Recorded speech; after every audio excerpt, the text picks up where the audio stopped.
नमस्कार, स्वागत है आपका हेडलाइंस इंडिया पर। मैं हूं नवीन चौहान। आज मैं आपको मिलवाऊंगा एक बहुत युवा शख्सियत से। जब उम्र पढ़ाई लिखाई की और नौकरी ढूंढने की होती है, तब वो शख्स ब्लॉक प्रमुख बना है। हमारे साथ हैं हर्षल चौधरी, जो कैराना के ब्लॉक प्रमुख बने हैं। उनसे बातचीत करते हैं कि हर्षल ने इतनी छोटी उम्र में ये मुकाम कैसे हासिल किया। हर्षल, बहुत स्वागत है और बहुत बधाई। जब लोग घर से निकल के फाइल हाथ में रखते, अपनी डिग्री हाथ में रखते कि वो नौकरी ढूंढने जाएंगे, तब इतनी छोटी उम्र में आपने राजनीति में प्रवेश किया। वो भी भारतीय जनता पार्टी से आप ब्लॉक प्रमुख बने कैराना का। कैराना के जो कैराना पूरे दुनिया में मशहूर है, क्या कहेंगे? सबसे नवीन चौहान जी, आपका सबसे पहले तो बहुत बहुत स्वागत है कैराना में। और आप जो आज हमारे कार्यक्रम में पहुंचे, उसके लिए मैं आपका बहुत बहुत अभिनंदन करता हूं। और दूसरा है, जो आपके सवाल हैं उस पर बोलना चाहता हूं कि देखिए, ये सब जो भी आज जो भी हो पाया है, माननीय योगी जी के और माननीय मोदी जी के आशीर्वाद से सब जिस तरह से लेकर उनकी युवाओं को लेकर सोच है, उसी का नतीजा है कि आज आप और हम लोग जो हैं इस क्षेत्र में आगे बढ़ने का काम कर रहे हैं। और ये एक तरह से आप ये कह सकते हैं कि योगी जी का आशीर्वाद है, जिन्होंने हम जैसे युवाओं को मौका दिया, और भारतीय जनता पार्टी का आशीर्वाद है, जिन्होंने मुझ में विश्वास दिखाया और मुझे अपना प्रत्याशी घोषित किया। कहा जाता है कि अपने गुरुओं का, माता पिता का बहुत बड़ा आशीर्वाद होता है। अक्सर जब भी राजनीति की बात होती है, हमारी उम्र में जब ये बात होती है कि हम राजनीति में प्रवेश करेंगे, तो घर वाले कहते हैं कि नहीं, राजनीति नहीं, पढ़ ले लिख ले और नौकरी कर ले।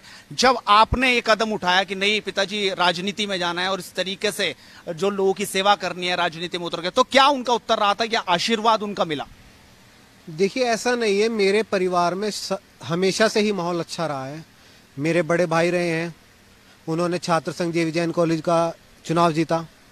उससे पहले मेरे पिताजी भी स्वर्गीय चौधरी यशपाल सिंह के साथ रहे, वो उनके मामा लगते थे। उनके साथ उन्होंने राजनीति की कई पाठशालाओं में पढ़े हैं वो भी। तो ऐसा नहीं है कि घर वालों की तरफ से कोई समस्या हुई हमें लेके।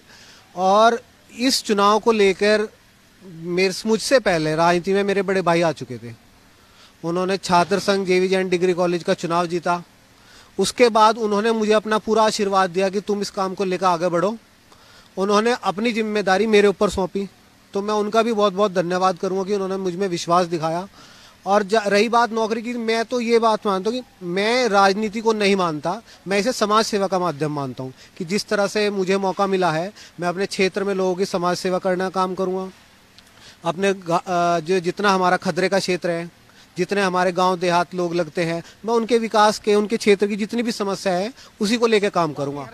बहुत बड़ी जिम्मेदारी आपके ऊपर है। और सबसे बड़ी बात तो यह है कि जिस सीट से, जिस ब्लॉक से आप प्रमुख हैं, कैराना, जो पहले से पलायन के लिए मशहूर रहा, जहां से लोग डर के मारे अपना घर छोड़कर चले गए, विकास वहां पहुंचा नहीं, बिजली, पानी, ये तो बहुत दूर की बात रही, पेट्रोल पंप आज तक कैराना में नहीं लग पाया। आखिरकार किस तरीके से देखते हैं कैराना में विकास की जो गंगा है वो कैसे बहेगी, और यह चुनौती मानते हैं कैसे? एक बड़ी चुनौती है। देखिए, मैं चुनौती से नहीं मानकर चल भी सकता हूँ और नहीं भी, क्योंकि दोनों ही चीजें हैं। सिक्के के दो पहलू होते हैं हमेशा से।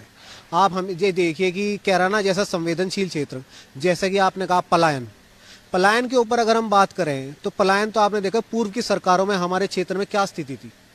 आज माननीय योगी जी के आशीर्वाद से जिस तरह से उन्होंने विकास की गंगा हमारे क्षेत्र में पीएससी देने का काम किया, चित्तरवाड़े में सीएचसी देने का काम किया है, आप उससे आप ये सहमत होना पड़ेगा कि जो क्षेत्र में, कैराना जैसे क्षेत्र में विकास की गंगा भारतीय जनता पार्टी की सरकार और हमारे मुख्यमंत्री माननीय योगी जी कर सकते हैं, वो और कोई मुख्यमंत्री के कार्यकाल में संभव नहीं है। आपने योगी जी का नाम लिया, आपने चुनाव तो जीता, बहुत अच्छी बात है, लेकिन योगी जी के नाम को लेके 2022, इसे तो सेमीफाइनल मान के चल रहे हैं, उसे फाइनल मान के चल रहे हैं, जो 2022 का चुनाव है।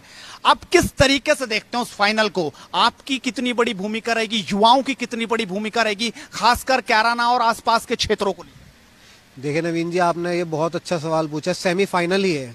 सेमीफाइनल का ही परिणाम था कि जिस तरह से लोगों ने भारतीय जनता पार्टी को पूरे प्रदेश में प्यार दिया है।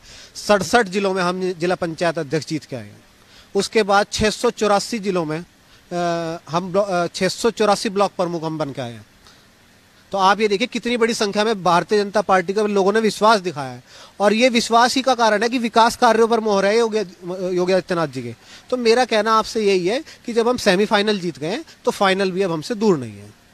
आपको लग रहा है जो सपना बीजेपी लेकर चल रही है 350 का, कि इस बार वो 350 पार करेगी, क्या वो सपना इस बार पूरा हो पाएगा और योगी अपने दम पर फिर से मुख्यमंत्री बनेंगे? जी बिल्कुल, निश्चित रूप से 350 प्लस का हमारा नारा है और हमारा ये हमेशा हमारी पार्टी का नारा रहा है, सबका साथ सबका विकास, और उसी एजेंडे के साथ हम पब्लिक के बीच में जाएंगे और जनता से हम पूर्ण रूप से सहयोग की आशा करते हैं। चलिए, तो ये हर्षल चौधरी, नवनिर्वाचित ब्लॉक प्रमुख कैराना, जिन्होंने बड़ी बेबाकी से कहा कि बड़ों का आशीर्वाद रहा, मुख्यमंत्री के काम रहे और लगातार जनता के बीच कुछ इसी अंदाज में वो पहुंचेंगे।